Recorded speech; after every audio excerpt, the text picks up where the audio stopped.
está começando mais um programa Análise Direta, com mais um assunto importante para a gente debater hoje. Hoje nós estamos transmitindo diretamente aqui dos estúdios de São Paulo para o Brasil inteiro e mais 55 países. Vamos conversar agora com o escritor e palestrante César Romão. Afinal, num determinado momento, num futuro não muito distante, um difícil desafio pode vir em sua direção. Apesar de praticamente ser impossível a gente precisar com exatidão a magnitude desse desafio, certamente você pode começar hoje a se preparar para enfrentá-lo. E está aqui o livro do nosso convidado de hoje, O Milagre do Acaso, que vem nos ensinar a crescer cada dia mais e enfrentar esses desafios, não é mesmo? Olá, Patrícia. Olá, prazer. Seja bem-vindo. Obrigada pela sua atenção. Prazer estar aqui. O livro O Milagre do Acaso é o meu mais novo lançamento. Eu tenho 12 livros aqui no Brasil, eles estão em 51 países hoje, repetem lá fora o mesmo êxito que tiveram aqui. Esse ano eu tenho 2 projetos novos, né? O livro O Milagre do Acaso e o lançamento do treinamento para formar palestrantes. Isso é uma coisa inédita aqui no Brasil. 2 coisas, né, que nasceram esse ano por causa do público. Sempre que termino as palestras, as pessoas vêm e dizem assim: Romão, eu queria ser palestrante, como é que eu faço? Então, eu acabei montando esse treinamento, que é o segundo projeto desse ano. O primeiro foi o livro, também por causa do público de palestras, porque as pessoas falam muito sobre o acaso aqui no Brasil. Eu não estou aqui por acaso, nada acontece por acaso. Então, eu fiz um estudo até científico sobre esse processo do acaso, o que gerou o livro. E o livro ele traz uma mensagem de como é que você pode utilizar o acaso a seu favor. Porque você pode ajudar o acaso a ser criado, você pode ajudar o acaso a trabalhar para você. E como? De que forma a gente pode fazer isso? Primeiro, quem não conhece a causa não repete o efeito. Então, é muito importante as pessoas saberem como é que o acaso funciona. Primeiro, conscientize-se que ele não existe. Não existe o acaso. O acaso é uma convergência de fatos, atitudes e pensamentos que um dia ocorreram na sua vida e eles vão encontrar um ponto de convergência lá na frente. Um dia você pensou aquilo, um dia você imaginou aquilo, um dia sem querer você disse aquilo, ficou no seu subconsciente. Aí você não lembrou. Mas quando aquilo acontece, você fala: puxa, uma vez na minha vida eu passei nessa rua e tive assim uma vontade de morar nessa rua. E muitos anos depois você acaba comprando uma casa naquela rua e acaba se lembrando. Já que você conhece a causa, agora você pode trabalhar o efeito. A sugestão é para que as pessoas comecem a avaliar melhor o que pensam, o que falam e o que querem da vida. E tomar cuidado com o que querem, porque você pode ter. Né? Cuidado com o que falam também, né? A palavra ela tem um poder imensurável, né? Porque a palavra é a materialização da energia do seu pensamento. Realmente. Você pode dar algum exemplo assim de causa e efeito de alguma palavra que a gente possa falar? Olha, nós estamos nesse universo com uma única missão. Né? A missão é amar. Quer dizer, é o ser humano se autorresgatar de todas as maneiras, através da ciência, através da religião, através do convívio social. Tudo aquilo, o nosso cérebro não é muito inteligente não, ele é um cumpridor de ordens. Então, tudo aquilo que muitas vezes nós declaramos para a nossa vida, o cérebro interpreta aquilo como uma ordem a ser executada. Todas as nossas emoções são transformadas em enzimas. Porque nós temos um corpo atômico, nós temos um corpo de células, nós temos um corpo que tem núcleos. Então, todas essas emoções que nós sentimos, elas são transformadas em enzimas MDO. Essas enzimas ficam lá no nosso cérebro trabalhando para a gente. Então, você acorda de manhã e diz assim: hoje eu não estou com vontade de fazer nada. O seu cérebro vai respeitar, ele vai te dar um cansaço, ele vai te dar assim uma moleza, e você vai falar: hoje eu não estou com vontade de fazer nada. Então, muitas das coisas que você declara, o seu cérebro executa. Às vezes a pessoa não conhece uma outra, isso é muito comum, né? Então ela diz assim: olha, eu não conheço essa pessoa, mas eu não fui com a cara dela, eu não gostei dela. Você sabe que elas podem conviver anos depois, e mesmo que aquela pessoa seja maravilhosa, ela não vai conseguir se dar bem com aquela pessoa, porque ela já criou aquela imagem, ela fixou aquilo. E essas enzimas, elas são como um carimbo, são como uma impressão no cérebro, né? Então, já que você sabe disso, é importante você pensar em coisas nutritivas, falar coisas nutritivas e fazer coisas nutritivas, né? Porque nossa vida toda é construída sobre duas colunas, a coluna da escolha e a coluna da decisão. Nós somos vítimas ou abençoados pelas nossas escolhas e pelas nossas decisões. Decida bem, escolha bem. Realmente, realmente. Eu já li bastante, assim, bastante livros que falam sobre isso e já vi muita gente falando assim: sempre substitua um pensamento ruim por um bom. Sempre que vier um pensamento ruim na sua cabeça, substitua por um bom. Como que isso funciona? Eu queria saber se funciona. Funciona sim, porque nós somos sempre testados. O ser humano é testado desde o início da civilização. Então nós somos testados em sobrevivência primeiro, né? Nós somos testados em sobrevivência, fomos testados em conhecimento. E todo dia existe um teste, que é o teste da sobrevivência, é o teste da existência, que vai aflorar o seu comportamento. Eu tenho sugerido às pessoas, nas minhas palestras, o seguinte: toda vez que você pensar algo ruim, não é nem a questão de substituição, é a questão do vigiar e orar, né? Então, comece a se vigiar mais. Escolha uma oração, escolha uma parte da Bíblia, escolha um salmo, escolha um texto bíblico, escreve num papelzinho que tenha 4 ou 5 linhas, e cada vez que você tiver um pensamento que você acha que não é nutritivo, você está vigiando, aí você repete esse texto para você poder eliminar isso daí e guardar o que você fez de nutritivo, guardar a oração e não o pensamento ruim. Oh, que legal, uma boa dica, né? Seria como um gatilho para mudar a linha de pensamento? Exatamente. É você trocar o curso do rio. Nós temos poder para isso. Eu tenho poder para amar, eu tenho poder para odiar. A escolha é minha.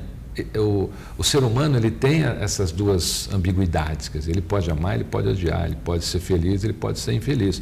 E a gente anda no meio disso, né? A gente tem que escolher o caminho do meio sempre. Então, toda vez que você tiver essa coragem, isso se torna um hábito. Quando a gente transforma um hábito em atitude, ele passa a fazer parte normalmente, e quando você perceber, você não está nem mais pensando nada ruim. Os meus alunos do treinamento para a formação de palestrantes, a gente tem uma primeira fase que a gente transforma algumas atitudes em hábitos.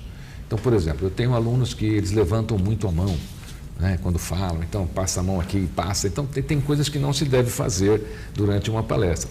E eles não conseguem. É muito difícil a pessoa perder essa atitude. Mas existem maneiras que a gente consegue fazer com que isso não ocorra mais. E aquilo vai acontecendo, se torna uma prática diária e você começa a fazer naturalmente. É a mesma coisa de que dar a outra face, né? Quer dizer, aquela história, dê a outra face para o pensamento negativo, para aquilo que você pensa errado da outra pessoa, até porque, olha o que eu vou te dizer, hein? Nós medimos os outros com a nossa régua. Às vezes, o que criticamos nas outras pessoas é o que deveríamos mudar em nós mesmos. Então, cada vez que você criticar, lembra disso, pô, será que eu não sou assim? Será que eu já não fiz isso? Porque nós medimos as pessoas com a nossa própria régua. Poxa, é uma lição, hein? É uma lição de vida isso. Realmente, quando a gente, às vezes, aponta um defeito em alguém, quando a gente vai olhar bem ali no fundo, a gente tem uma coisinha meio parecida, né? Assim. Mal resolvida, inclusive. É. Né? Eu costumo dizer, tem muita coisa que às vezes as pessoas me perguntam e eu não tenho a resposta no momento. E é uma coisa interessante porque com livros em 51 países a gente recebe carta da Rússia, da Alemanha, da Itália, Portugal, Espanha. E os problemas, Patrícia, são os mesmos. Interessante isso. Lá na Rússia eles têm problema de relacionamento, no casamento, tem o problema econômico, tem o problema profissional. É igualzinho. A diferença é que vem escrito em russo, o outro vem escrito em alemão, mas são os mesmos problemas aqui do Brasil. Então nós temos um equilíbrio no comportamento do ser humano. E a mesma energia que você gasta para criticar e piorar a sua vida ou a sua situação com aquela pessoa, você pode gastar para elogiar, compreender, entender, que é o que falta. Essa coisa de você saber como é que funciona o mecanismo das pessoas, né? Eu tenho um livro, ele chama Só o Amor Não Basta. Levei 2 anos pesquisando casais para falar sobre esse livro. Ele tem 3 partes. Ele tem a parte que o homem tem que ler, ele tem a parte que a mulher tem que ler, e aí ele tem uma outra parte que ela fala como o homem deve tratar a mulher e como a mulher deve tratar o homem. É um manual praticamente científico de comportamento. Legal. Então, a falta de compreensão de muitos fatos faz com que as pessoas acabem piorando a sua vida, né? E piorando bastante. O que os casais mais reclamam? Você estava falando que até russos... Sempre, né, do outro.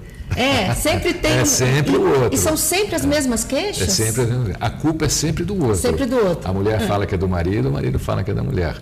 E eu digo nesse livro também que é assim, falta o manual. Porque a gente casa, mas ninguém entende como é que o homem funciona, como é que a mulher funciona. Vou dar um exemplo muito simples. O homem chega em casa, toma lá o seu banho, coloca a toalha em cima do edredom novinho. A mulher diz assim, meu bem, por favor, olha, esse edredom é novo. E ela vai lá e tira. No dia seguinte ele faz a mesma coisa, no terceiro dia ele faz a mesma coisa. Na 4ª vez, Patrícia, isso para a mulher já é ofensa. Ofensa, ela já se ofende. E aí a coisa fica um pouquinho pior. Ele fala, poxa, mas você está brigando comigo só porque eu pus a toalha no... Não é porque você pôs a toalha no edredom. É porque você desrespeitou, de alguma maneira, né, o que ela pensa, como ela gosta de cuidar da casa. A mulher, ela gosta muito, por exemplo, de discutir relacionamento à meia-noite. Sim. E a mulher é assim. A mulher tem um potencial de palavras muito maior do que o do homem. Muito maior. O homem fala... A mulher tem um potencial de 4.000 palavras por dia, o homem tem um potencial de 2.300. Durante o dia, o homem já gastou o potencial dele. No trabalho, com os amigos, no trânsito. Então ele chega à noite, ele não tem mais potencial de palavra. A mulher gasta a mesma média. Só que como ela tem um potencial maior, à meia-noite ainda ela tem 2.000 palavras para colocar. E o cara dorme. Aí ela fala, puxa, mas você não me entende, eu quero falar com você, e você dorme, né? Nesse livro, eu abordo todos esses temas para você saber como é que você lidar com ela, como é que ele lidar com você. Às vezes o indivíduo quer dar um presente para a mulher, dá um carro. Então ele compra um carro maravilhoso, compra um carro importado, põe um laço em cima, põe em cima do guincho, põe luz no guincho, chama a vizinhança inteira para ver o carro que ele vai dar para a mulher, né? Aí o carro chega, ele leva a mulher na varanda, meu amor, esse é para você. Ele fez tudo isso e não perguntou o mais simples para ela, que cor você gosta? Entendeu? Então ela é obrigada a engolir aquele carro por anos, numa cor que ela odeia, porque ele não perguntou a cor que ela gosta. Aí ela vai deixando o carro de lado, poxa, mas eu te dei esse carro, um carro caro, e você não usa. Entendeu? E a mulher não vai falar, ela não fala. Um outro ponto, você sabia que 90% dos homens que compram aliança para as mulheres têm problemas, eles não sabem o número do dedo anelar da mulher, eles têm que recorrer à sogra, à irmã, pegar anel escondido, porque a pessoa convive com a outra 3, 4, 5 anos num noivado e nunca se preocupou, por exemplo, em saber qual é o número do dedo anelar.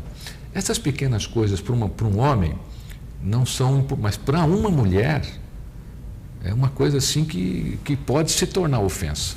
Sim, são coisas que a gente dá muito valor, se preocupa muito, e para os homens isso não é uma grande ofensa, né? Eu vou fazer uma pequena pausa agora para o intervalo, mas já a gente volta falando mais sobre esses assuntos tão interessantes. Vamos falar um pouquinho sobre o acaso. Será que ele existe? Não. Até já.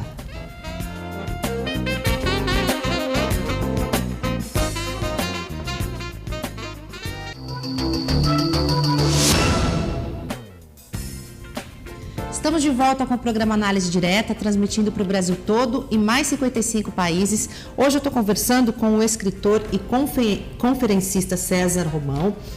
E a gente está falando aí sobre o livro dele, mais recente, que fala sobre o acaso, está aqui nas minhas mãos. Vamos falar um pouquinho sobre as pesquisas, né, que foram feitas, né, que você fez aí para escrever esse livro. Como que foi? Aonde você foi buscar, né? E o que você encontrou? Patrícia, eu tenho no meu site, como eu estou diariamente em contato com o público, né? Hoje mais do que nunca, né? Com todo esse avanço tecnológico, as coisas, antigamente a gente recebia carta pelo correio, escrita, né? Com selinho. Aliás, ainda recebo da Itália, as pessoas, os leitores da Itália, onde eu tenho 8 livros, ainda me escrevem com carta, a carta vem com selinho e tudo mais. Então, essa facilidade das pessoas se comunicarem, né, aumentou esse meu relacionamento com o público. Eu tenho no meu site um setor de pesquisas. Então, sempre que eu realizo uma palestra, eu informo isso às pessoas e as pessoas participam desse setor de pesquisa. E eu sempre mudo, cada época a gente faz uma pesquisa sobre um tema, justamente para que eu possa levar ao público aquilo que realmente ele está precisando. E teve nessa fase do acaso, foram muitas pessoas que queriam saber mais sobre esse tema, saber se isso existia, se não existia, se era uma coisa divina, se não era, se era uma coisa que acontecia sem controle. E eu passei a pesquisar sobre o tema, não só no site, mas também nos debates que a gente faz durante as minhas palestras. E como que foi, assim, essa pesquisa? O que você achou, assim, de mais Primeiro eu interessante? pedi para as pessoas, a primeira pergunta foi para as pessoas relatarem o que elas acham que foi um acaso na vida delas. Então a pessoa relata, olha, um dia, depois eu começo a fazer outras perguntas para ela. E a gente leva a pessoa a reconhecer que aquilo não foi um acaso, que quando ela começa a avaliar aquela situação, ela vai ver que aquilo um dia cruzou o caminho dela. Um dia ela pensou, um dia ela sentiu, ou um dia ela contou para alguém. Então, eu tenho... Isso acontece, às vezes a pessoa me escreve e fala assim, nossa, Romão, meu sonho é assistir uma palestra sua. Às vezes eu vou fazer um evento, eu marco lá de onde a pessoa é, onde é que a pessoa... E aí, quando eu vou para aquele lugar, eu peço para a minha assessoria, falo, tem uma pessoa aqui, então você, por favor, convide para a palestra. Mas às vezes passa 1 ano, 2 anos. Tem cidade que, às vezes, a pessoa escreve e eu levo 3 anos para fazer aquela cidade, mas aquilo fica arquivado. E aí essa pessoa recebe o convite para assistir a palestra. Aí ela chega ao pé do palco, quando termina, e fala assim, olha, eu sonhava em assistir a sua palestra. Era uma coisa assim, eu estou aqui hoje por um acaso, eu estava na minha casa e chegou o convite para assistir a sua palestra.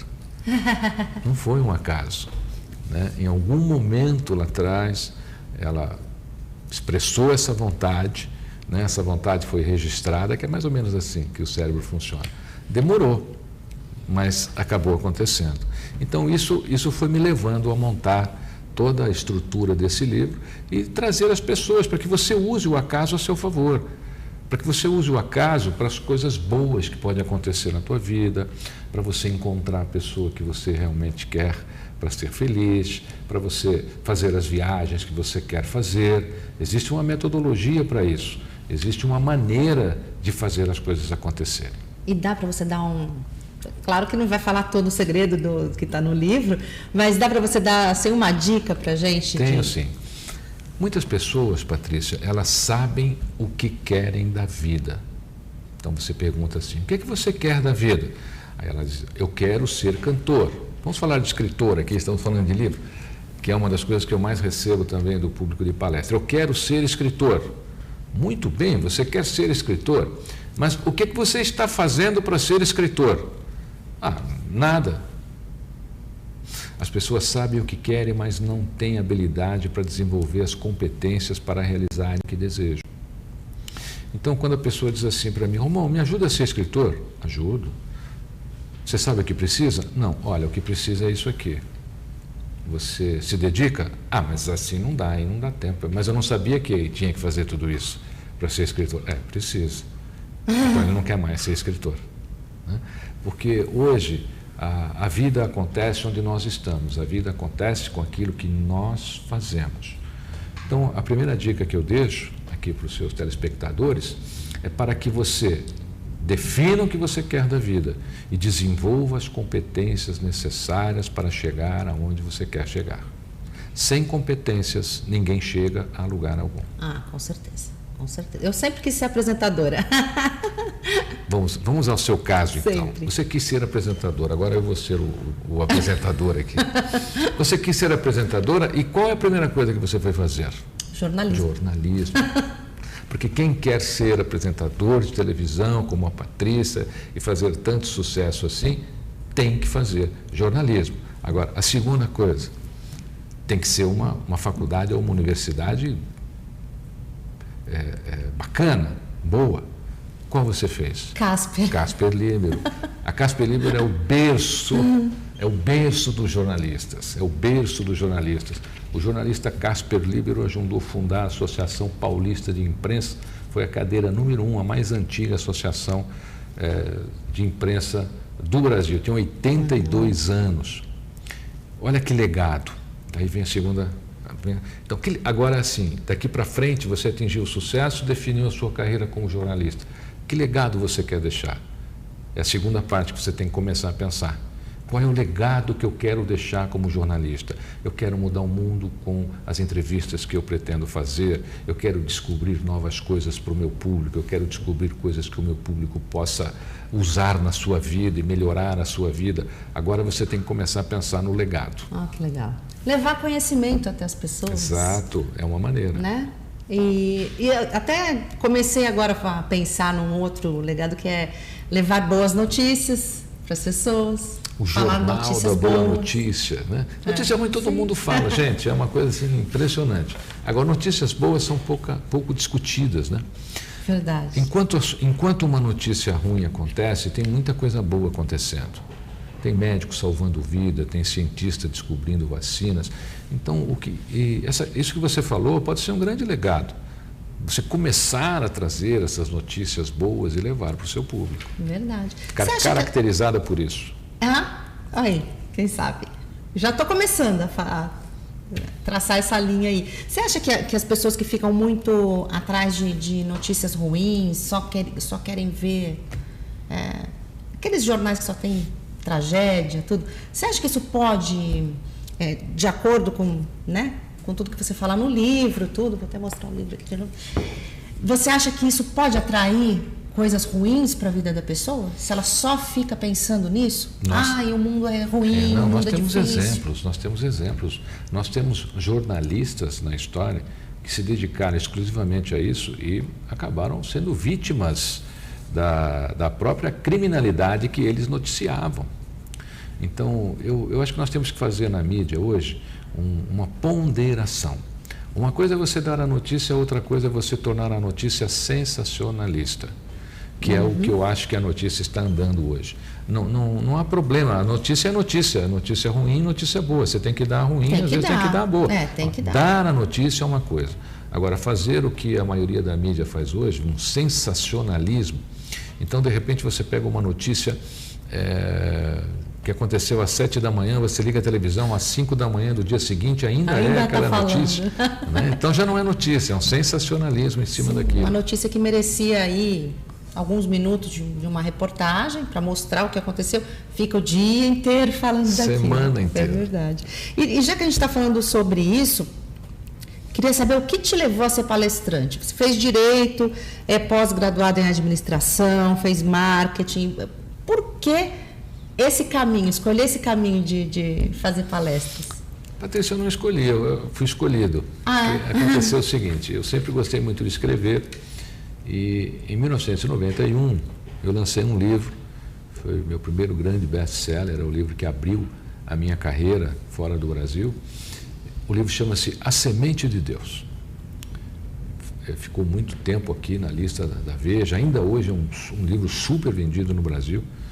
E na época, quando o livro explodiu, foi uma coisa assim imensurável que aconteceu com o livro, aí as pessoas ligavam no escritório e diziam assim: Romão, você só escreve ou fala também? Você não quer vir aqui falar sobre o livro? Poxa, eu nunca pensei em falar sobre o livro, eu pensei em escrever o livro. Né? E aí eu disse para mim naquela época, bom, mas para eu falar, eu preciso saber falar, eu preciso desenvolver competências. Como é que eu vou falar? Eu sou um autor, eu não sou um falador. Né?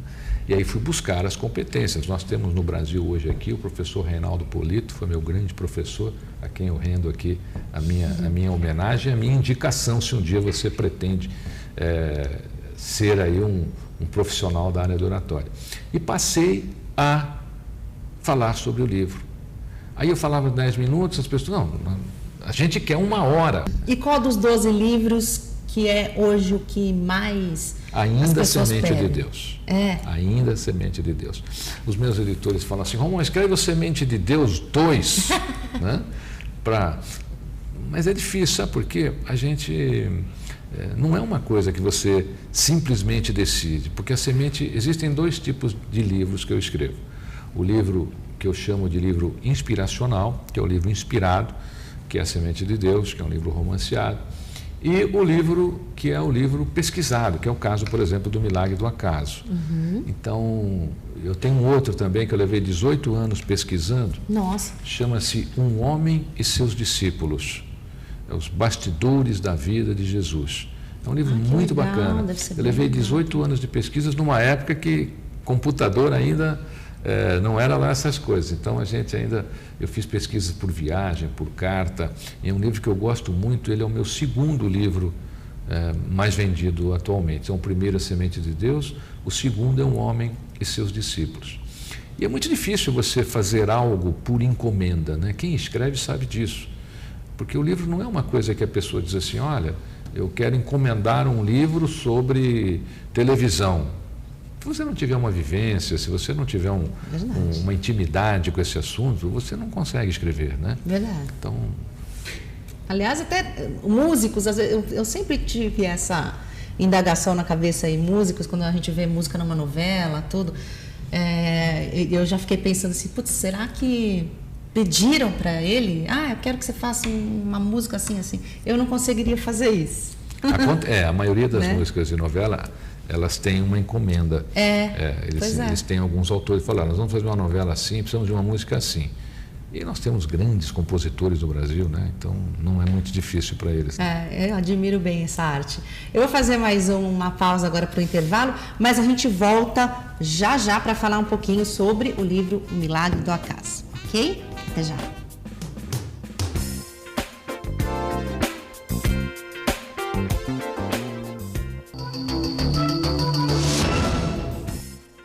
Estamos de volta com o programa Análise Direta. Eu hoje estou conversando com o César Romão, que é conferencista, escritor, escreveu agora o último livro dele, O Milagre do Acaso. Você nesse livro fala sobre tipos de personalidade, não é? 9 tipos de personalidade, é isso? Só tem 9. Olha como é fácil lidar com as pessoas. Só existem 9 tipos de pessoas.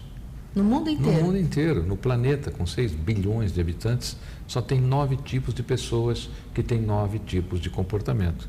Se você compreender 9 tipos de pessoas, você pode se dar bem com todo mundo. Que legal. Vamos falar um pouquinho sobre esses tipos de personalidade? Qual é o primeiro aqui, que você abriu aí? Peraí. Olha lá. Perfeccionista e exigente. Então, você se identificou já, né? Já se identificou aí na sua casa aí? Você não identificou alguém, né? Essas pessoas são as que mais sofrem. É mesmo? Porque o perfeccionismo, ele acaba até se tornando toque, né? A pessoa, quando é muito perfeccionista, acaba até se tornando sintomático, né? Daquelas que querem, olha um quadro meio tortinho na parede, vai lá arrumar, essas coisas? Então, você pode até ser uma pessoa perfeccionista, mas você não pode fazer disso a sua cruz, né? Então, sofrer. Então, a pessoa lá vê lá e ela fala assim, olha, eu não aguento sentar aqui, eu vou ter que sair dessa sala, porque o quadro está torto, né? Então, não pode fazer disso uma cruz. Aí vem a pessoa amigável, mas orgulhosa. Então, são aquelas pessoas que são muito afáveis, mas elas não dobram, elas não cedem. E, na realidade, uma das grandes características do ser humano que ele tem que desenvolver é a flexibilidade, é a resiliência, né? Que você dobra, mas não quebra. Por quê? Porque tem coisas que não adianta resistir. Não adianta você lutar, você não vai mudar aquilo. Você não vai... Olha, casal principalmente, a pessoa casa para mudar o outro. Eu tenho muitos amigos que às vezes casam e aí os amigos dizem assim, puxa, mas vai ser difícil você conviver com ele, eu vou mudá-lo. Não existe isso. Não vai. E olha, aí você passa a levar uma vida de oposição. Quem é que aguenta levar uma vida de oposição? Ninguém. Muitos casamentos acabam por causa disso. Egoísta e mentiroso. Bom, esse aqui não tem ninguém assim no mundo. Né? Na sua casa aí também não tem ninguém assim. Claro, ele é mentiroso e egoísta. Esse aqui, o egocentrismo hoje, o egoísmo, é uma coisa muito interessante. Inclusive tem feito parte dessa chamada geração Y, geração de jovens, porque eles são egocêntricos, eles acham que o mundo gira em torno deles. Então, tudo que acontece é por causa deles, eles vão mudar o mundo, eles vão fazer a grande revolução, eles entram numa empresa como o trainee, já acha que tem que tomar o lugar do presidente. Então, é um egoísmo, assim, muito grande. Aí você tem o quarto tipo, que é a pessoa insatisfeita e emotiva, né? A pessoa insatisfeita e emotiva é aquela que tudo para ela tem problema. E ela sofre por isso. São aquelas pessoas que, se você tirar o problema dela, você cria outro. Porque ela não vive sem o problema. Se ela não tiver problema, ela vai lá e arruma outro. Porque aquilo é um alimento para ela, é um alimento para ela. E o fato de você saber como lidar com estas pessoas, cria em você um relacionamento legal com elas. Você passa a compreendê-las. Porque quando você sabe por que aquilo acontece, você compreende. Quando você compreende, você perdoa. Você não briga. Aí vem o tipo 5, que é observador e estrategista. Então são aquelas pessoas que estão sempre procurando uma maneira de fazer melhor. Sempre. Então a pessoa observa a sua postura como jornalista e fala assim, poxa, eu queria ser como ela e eu vou desenvolver a competência, eu vou ser como ela. Isso é uma característica muito positiva. Aí você tem a pessoa cuidadosa, mas medrosa, que é aquela pessoa que tem medo de fazer tudo. Ela quer fazer, mas ela toma tanto cuidado e tem tanto medo que nunca faz. Acaba não fazendo. Nunca faz. Eu vou me declarar àquela pessoa, vou dizer a ela que eu amo, será hoje. Entendeu? O casamento acaba e ele não disse que ele ama. Feliz e otimista. Essa é uma coisa muito legal. O feliz e otimista, a palavra já diz, né? Feliz e otimista. Só que tem uma coisa. Você não pode ser só feliz e otimista. Você tem que ter uma estratégia, você tem que ter um planejamento. Não adianta você se olhar no espelho todos os dias e dizer assim, eu vou vencer, eu vou vencer, eu vou... Tudo bem, mas acabou de se olhar no espelho e falar que vai vencer? Bom, o que é que você vai fazer agora para vencer? Porque o otimismo ele é solitário. Ele precisa de estratégia, ele precisa de ação. Aí você tem o desafiador e autoritário. Esse é problemático. Né? É aquele que, além do egocentrismo, né, ele ainda desafia. Então, ele quebra os arquétipos. Para ele está tudo errado, para ele nada está certo, ele está sempre desafiando. Só que ele não constrói nada. Ele é desafiador, ele é mandão, mas ele não constrói nada. E nada na vida dele dá certo. E, finalmente, você tem o nono tipo de personalidade, né, que é o preguiçoso e pacifista. Você já reparou que todo pacifista é meio... Né? Meio devagar? Meio devagar, né? Para não falar preguiçoso. E uma vez eu perguntei para você, quando tem preguiça, o que você faz? Preguiça, ir embora. Ele falou, eu sento e espero passar. Aí não vai passar nunca, né? Ser pacifista é muito legal. Agora, qual é a estratégia que você está utilizando para criar o pacifismo, para agir como um pacifista? É como essa nova sociedade ecológica, vai. Então, a pessoa acha que tudo tem que ser reciclado, mas na casa dela ela não recicla nada, ela não separa nada. Ela critica tudo que acontece na cidade, mas ela para onde não deve parar, passa no farol vermelho, tem multa de velocidade. Então, é muito importante que nós façamos um olhar e uma avaliação da nossa vida diante daquilo que criticamos. Só tem 9 tipos de pessoas no mundo. Viu como não é tão difícil ser feliz com o mundo? E todo mundo aí vai se identificar com um dos tipos. Sem sombra de dúvida. Por quê? Não só se identificar, você vai saber como lidar. Porque o capítulo do livro, quando termina, como uma pessoa como é que você, aí vem como é que como você lida com essa pessoa. Então você vai melhorar o seu relacionamento com a sua mãe, com o seu pai. Começa em casa, né? Com o seu pai, com a sua mãe, com o seu irmão, com o seu cunhado, com a sua cunhada, com a sua vizinha, com a sogra. Olha, se você tem uma sogra que você acha, toda sogra é maravilhosa, até porque ela foi a porta de abertura para você estar com quem você... Então, toda sogra é maravilhosa. A minha é sensacional, a minha é maravilhosa. Eu adoro a minha sogra. Que bom. E você dá esse livro aqui para ela, ou você lê, tá certo? E aí você vai conhecer aqui a sua sogra e vai saber como é que você lidar com ela. Ó, que legal. Ó, que legal. E você acha que nos relacionamentos a gente, pensando aí... pensando positivo, em vez de procurar o defeito no outro, você estava falando, em vez de ficar apontando, elogiar. De que forma que isso ajuda? O que acontece com a pessoa quando, em vez da gente apontar os defeitos, a gente elogia?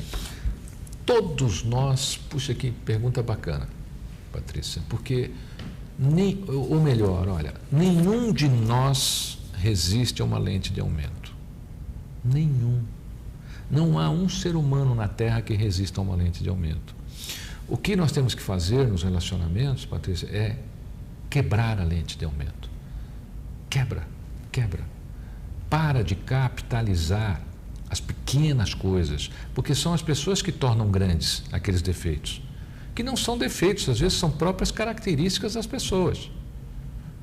Por exemplo, você você tem uma figura exótica. Se for para a França, os franceses vão adorar, porque as mulheres ruivas lá são rainhas. Se você for para o Japão, todo japonês vai querer pôr a mão no seu cabelo, eles vão andar atrás de você. Então, não existe o feio, não existe o bonito, existe a nossa visão, a nossa compreensão. A diferença cultural no mundo, ela exemplifica isso.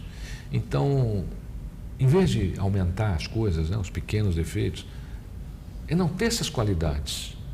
Faça exatamente, enalteça essas qualidades.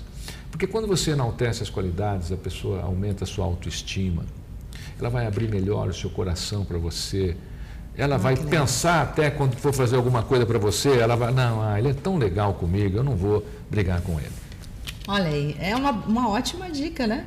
Às vezes a gente fica aí procurando o defeito do outro, aí aumenta mais ainda a briga, a discórdia entre o casal, né? E lembre-se que eu disse no começo do programa, às vezes o que você critica no outro, que você precisa mudar em você mesmo. É isso mesmo, é uma lição de vida, é isso mesmo.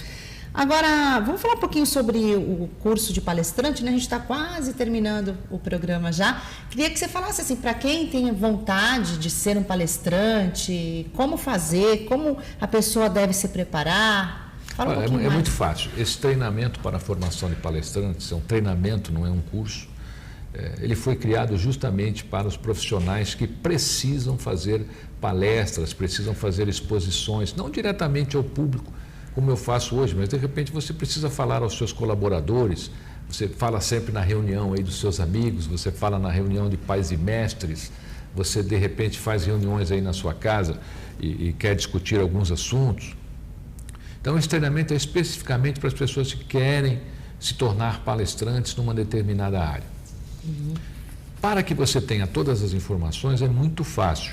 Você entra lá no meu Facebook, facebook.com/Romão César, deixa lá a sua mensagem, olha, eu queria saber mais sobre o treinamento, aí você vai receber tudo sobre o treinamento e como é que você pode se tornar um palestrante num Brasil que mais do que nunca precisa de pessoas nessa profissão.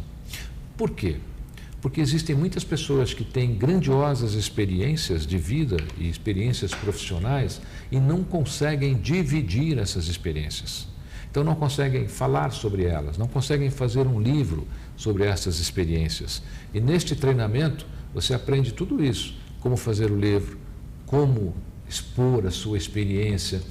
E olha, se o mundo tiver mais palestrantes, ele vai ficar melhor, porque tem tanta experiência bacana aí.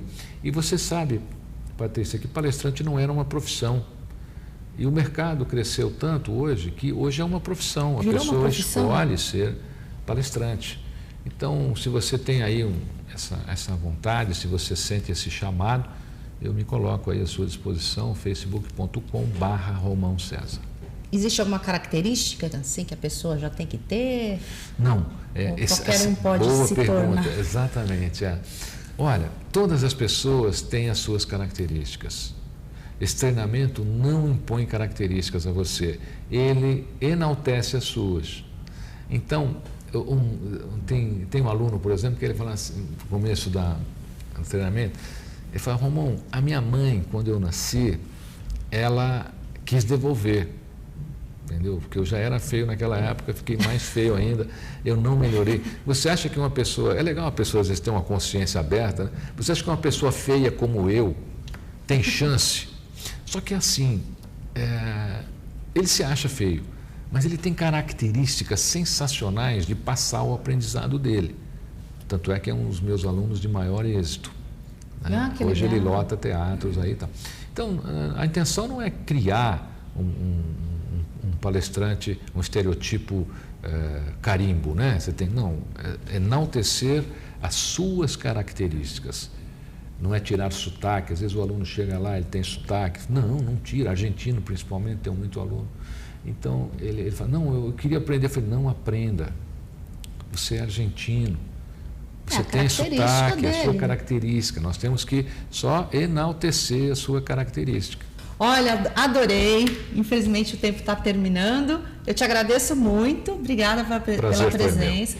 E volte, já estou te convidando a voltar, vamos trazer outros livros para a gente falar aí mais um pouquinho sobre isso. Nunca diga isso a um palestrante ou escritor, porque eu tenho 12 livros, vou querer voltar 12 vezes.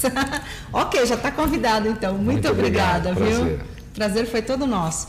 E para você aí em casa, obrigada pela audiência. Não se esqueça, entre na nossa página facebook.com/programa Análise Direta.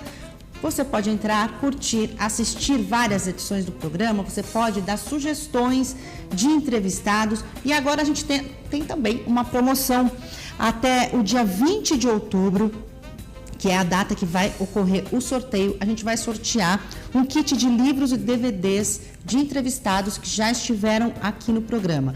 O que você tem que fazer? Você tem que entrar na nossa página, curtir e compartilhar. E não se esqueça, clique no link Quero Participar, ok? Então, um beijo e até o próximo programa. Tchau!